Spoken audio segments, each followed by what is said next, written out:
What I have here is Scratch programming from um, the MIT Media Lab, and I have connected the Lego WeDo kit.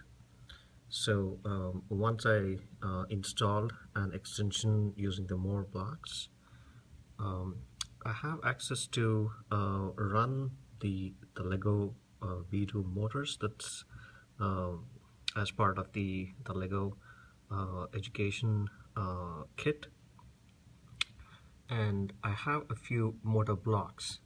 And when I run this sequence of steps, you should see the motor that's connected to the Lego WeDo kit um, run.